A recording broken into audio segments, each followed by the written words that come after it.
Get ready to do some talking because I got nothing for you. Really? Yeah, yeah. Wow.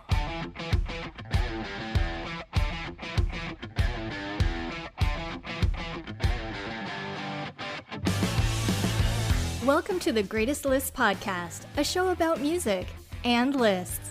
This season, your hosts Jason and Eric are counting down the top 25 guitar solos of the 80s and the top 25 guitar solos of the 90s. Think your favorite made the list? Tune in and find out. Take it away, boys.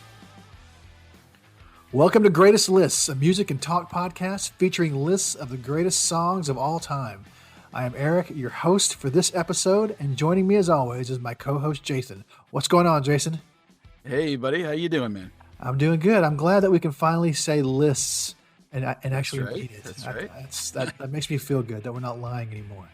Yeah, yeah. I'm feeling a little down though, man. I think we need to play some blues. You need some more blues? Well, I got some for you today. Yeah. We are continuing our Season 2 list of the greatest guitar solos of the 90s. Like we said, the last episode, Season 2 is going to be split in two with our top 25 of the 90s happening now, and then later on in the year, we'll do the top 25 of the 80s. So with all that said, let's get going. Today's number 24 song, and it's from an album by the same name. This is Jonny Lang and Lie to Me. Behind the music. The album Lie to Me, Mr. Lang's major label debut, was released in January of 1997, a day before Jonny turned 16. Wow. 16, which means when he was playing and singing that album, he was 15 years old. I don't know about you, but when I was 15, my voice didn't sound like that if I had a gun to my head. No. Not at all. He was signed to A&M Records when he was 14 after a rep saw him play at a bar in Minneapolis. I don't know what's more impressive. He was signed at 14 or that he was playing a bar. Playing a bar at 14. Yeah. That's both of those are equally as I'm guessing impressive. his parents were in the audience. Yeah, I hope. Yeah. His signing came at a time when labels were snatching up young blues guitar players whenever they could find them, including last week's artist, Kenny Wayne Shepherd, Jonny Lang, and another young blues guitar player by the name of Derek Trucks. And out of the 12 tracks on the album, Lang shares writing credits on 2 songs. This song that we featured this time, Lie to Me, was written by Bruce McCabe and David Z. David Z, his younger brother, Bobby Z, was the original drummer for Prince and the Revolution. Ah, okay. David Z also worked on Prince with the 86 hit Kiss, as well as engineered and recorded most of the Purple Rain album. The other writer, Bruce McCabe, ended up playing on the album and then later joined Lang's touring band. In an interview several years later, Jonny Lang said, "I don't think I related to any of the songs until I was in my 20s as far as life experience goes. At least not in the way that there were any meaning I could really understand. It wasn't necessarily singing from a place of experience. It was just more from a place of just singing music." Mm-hmm. So 16 years old. Yeah. Yeah. I probably got half the life experience of the people that were writing the songs. I mean, I remember being 15 listening to, hard rock, heavy metal, and not knowing a thing what they were talking about. So yeah. I can understand what he's saying. And there's some bands I still don't know what they're talking about, but love them to death. A lot of it's just the music, like he was saying. That the lyrics don't always connect with you, especially if they're written by somebody else. So I definitely understand that. But yeah, oh man, yeah, that's pretty impressive. Let's get personal. So up until a few days before we started production on Season 2, this song wasn't even in the list. I was texting a friend of mine who's a guitar player too, and I was just sharing all my picks for the list that I had, and I texted him the list, and the first text I got back was, "What, no Jonny Lang?" And I pulled a Homer Simpson when I read that. I was like, no! I had always associated Lang with the 2000s and beyond, but he snuck an album in there at the end of the 90s. And if you listen to if you've listened to Season 1, you've heard me mention several times about being in bands. The most recent band, which really wasn't that recent, sadly, it's probably 8 years ago or so. It was a blues band that I sang in. This song was one of the original list of 10 songs that the band sent me to work up for our very first rehearsal. I've always been a kind of a hit and miss fan of Jonny Lang and his albums. But I've seen him several times in concert. He's just a phenomenal guitar player. I mean, you can't deny that, especially live. He will extend solos on just about every song as guitar players do.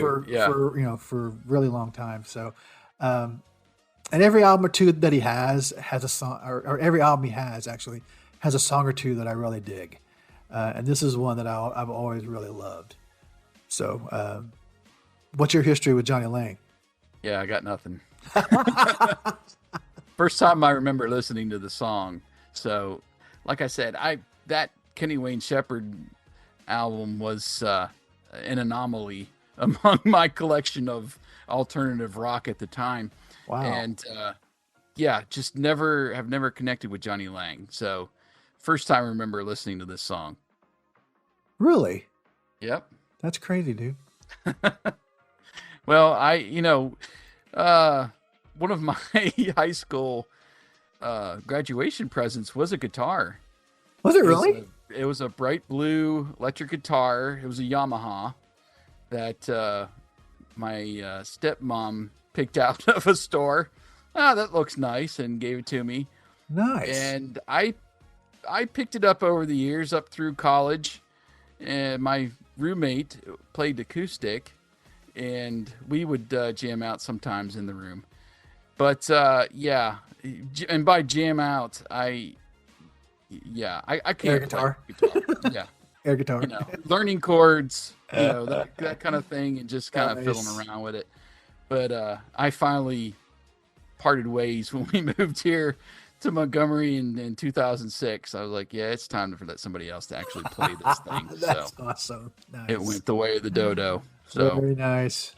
There, we're a second episode in. You got my history of guitar playing. That's probably why I didn't know Jonny Lang. I mean, I tried, people. I tried. The breakdown. So like we mentioned last week with Kenny Wayne Shepherd, and like most blues players, Lang throws in little riffs between lines of lyrics as he's singing. He does a great job of that during this song. They're tight. They sound awesome. My favorite part of the actual solo, though, is his use of the wah-wah pedal. That is easily overused by a lot of people. It's not hard to overuse a wah-wah in a song, but he uses it perfectly in this solo. One thing that sets Lang apart and gives him a kind of a unique sound is his use of the Telecaster guitar. You don't typically see blues or rock players using a Telecaster. So that, like you said in the last episode, Kenny Wayne Shepherd plays a Stratocaster. You definitely don't see people pushing as much distortion as these type of players do with a Telecaster. Telecasters are more typically associated with country and country rock. They tend to produce a twangier sound. Right. And you can kind of hear that in his solo and the way he plays, but I think that the way he uses it with the distortion in his amplifiers, it gives him a kind of a distinctive sound. When he plays, compared to other blues guitar players. I wrote down, it sounds very dirty. Yeah. Like very muted. I don't know, backed off a little bit, but yeah, lots of distortion. Yeah. And it does sound unique. I'll give him that. Yeah. So Jonny Lang comes in at number 24 on our top 25 guitar solos of the 90s. This week's bonus song is a cover of this song, actually. Joe Cocker, who is actually one of my favorite singers of all time, Joe Cocker covered this song on his 1999 album, No Ordinary World. So that's going to be our bonus song for the week. And you can tell us which version you like better.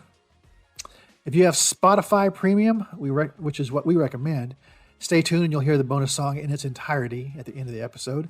Free Spotify users will get about 30 seconds of the song, and outside of Spotify, you're just hearing background music. But we invite you to visit the Song Whip links in the show notes that will connect you with the songs in your favorite music app. Give us your thoughts on today's episode via social media. You can find us on Twitter at Greatest Lists, or you can stream all the episodes you want at greatestlistpodcast.com. Jason will be in the driver's seat for the next episode. Thank you for listening to Greatest Lists, and we look forward to continuing our list next episode. You've been listening to The Greatest Lists.